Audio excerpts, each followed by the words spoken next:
हिंदी में। जैसा कि आप लोग हमारे साथी सम्मानित जगदीश भाई, लालजी भाई, जिग्नेश भाई, हमारे आनंद भाई, हमारे ऋत्विक भाई, जो अलग अलग जगहों में अलग अलग राज्यों में भी काम कर रहे हैं, अलग अलग समाज से आए हैं, पूजा भाई और सब। पिछले कई समय से हम देख रहे हैं कि गुजरात की जो सामाजिक, आर्थिक, शैक्षणिक व्यवस्था है उसमें जानबूझकर कुछ महत्व के समाज जिसकी आबादी 80% तक जाती है, उनके पर अन्याय हो रहा है, उनको निग्लेक्ट किया जा रहा है।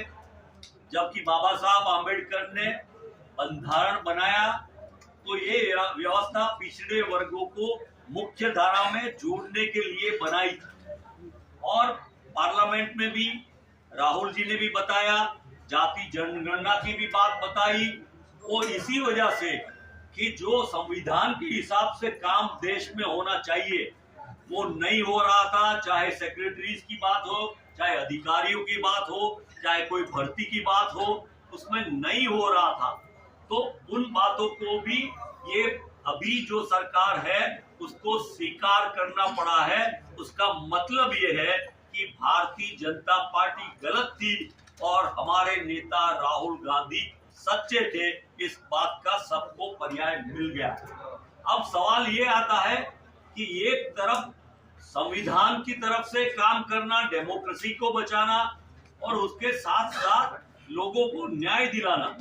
बेरोजगारी बढ़ी है तो बेरोजगारी में जो खाली जगहें हैं उनकी पूर्तता नहीं हो रही है। आउटसोर्सिंग करके, टेम्पररी जॉब करके फिक्स पगारों से रखा जाता है, क्योंकि सरकार की तिजोरी से ये पैसा उनके पास न जाए और वो पैसा वो मुट्ठी भर लोग हैं जो जिसको जीएसटी की वजह से उन लोगों को फायदा कराया जाए, इसके लिए किया जा रहा है।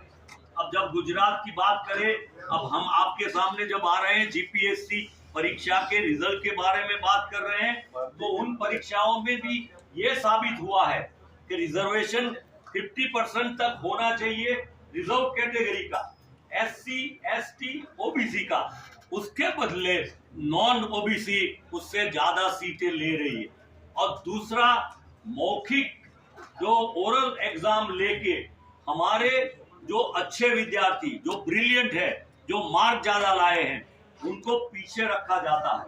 और ये बहुत सोची समझी साजिश के साथ हो रहा है। लेकिन सच्चाई तो कभी न कभी बाहर निकल के आती है।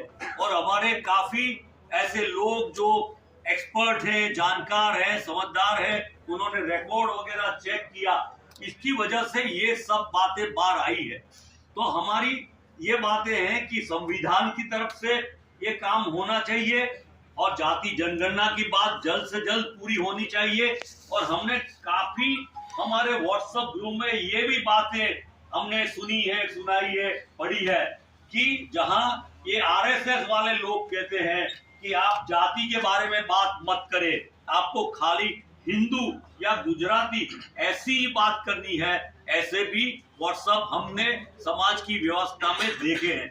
तो ये देश को डेमोक्रेसी आने के बाद समाज के सभी वर्ग को मुख्य धारा में लाने के बदले फिर उनको वही जो पिछड़े थे वो पिछड़े रखने की जो साजिश हो रही है, इसके लिए हमने ये मीटिंग बहुत शॉर्ट टर्म में बुलाई। हमारे सभी लीडर, हमारे कार्यकर्ता, हमारे शैक्षणिक, हमारे सामाजिक, हमारे वैचारिक लोग आए हैं और उन्होंने चर्चा विमर्श करके ये तय किया है कि इसके सामने हमारा संघर्ष मजबूत करेंगे और आने वाले समय में जीपीएससी के सामने प्रोग्राम करेंगे, पूरे डिस्ट्रिक्टों में जाएंगे, ब्लॉक तक जाएंगे और इस बात को लोगों को बताएंगे, जिससे कि बाकी लोग भी हमारी बात को समर्थन दे और हमारी बात के साथ जुड़े और सभी ये पिछड़े वर्गों को न्याय मिले।